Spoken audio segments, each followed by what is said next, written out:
Welcome back to The Narrative. I'm your storyteller, Callistra Farrier. Well, as the conversation of reparative justice continues in the Caribbean, Grenada has made a bold move. That country has asked the Bank of England to pay reparations to Grenada for its ownership of plantations in the country during the period of slavery.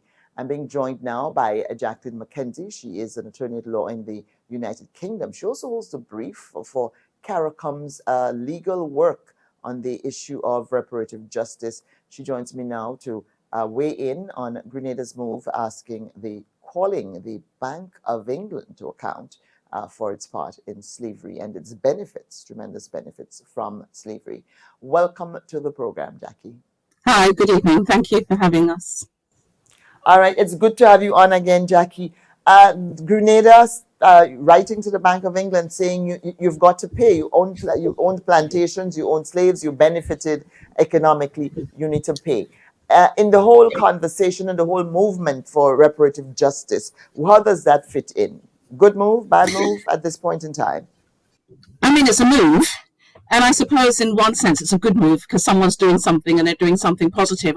So I'm not sure how much Grenadians know about the backstory to the Bank of England. So if we've got some time, I wouldn't mind just spending a minute on that. So the Bank of England's effectively our central bank. It's our most important bank, and it regulates things like interest rates and so forth. And with the ascent of Black Lives Matter and the following the murder of George Floyd in the US, lots of big corporations, establishments, banks, universities, etc. in the UK started looking into their history, including the royal family, and wanting to atone for wrongs, and those wrongs might include modern day racism, but also the history of the enslavement of Africans.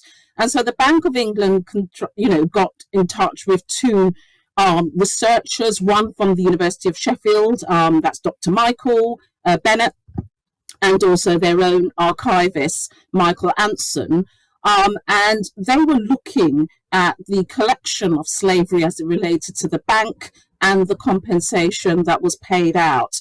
And as we all know, £20 million in money back then was paid out to various people who traded in enslaved Africans, including the Drax family, who are much in the news now with Barbados and also Jamaica, and found that there had been just under 14,000 unique transactions of compensation paid to these enslavers. And I don't know if you're aware that a lot of that money that was paid to enslavers was actually borrowed, and that debt was only settled in 2015, which means that people like me and other Black and brown people in the United Kingdom who are the descendants of enslaved Africans were also paying towards that debt because our tax money was contributing towards that debt.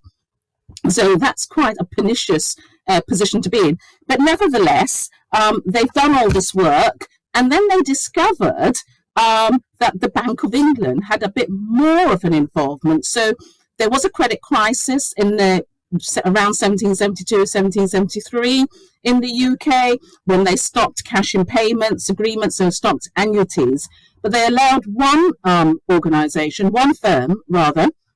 a Scottish merchant firm called Alexander and Sons.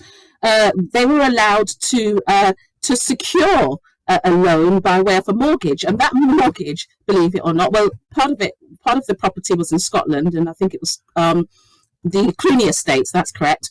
And then there were two estates in Grenada, Chemin and Bacolet, and the people on them, so the enslaved Africans on them, were actually mortgaged to the bank. I think there were about 500 from the exhibition, which I've been to a couple of times. It's now closed. There were about 599 people there, and they were mortgaged. And of course, when that mortgage defaulted, as it did, the Bank of England ended up effectively owning those two estates and also owning the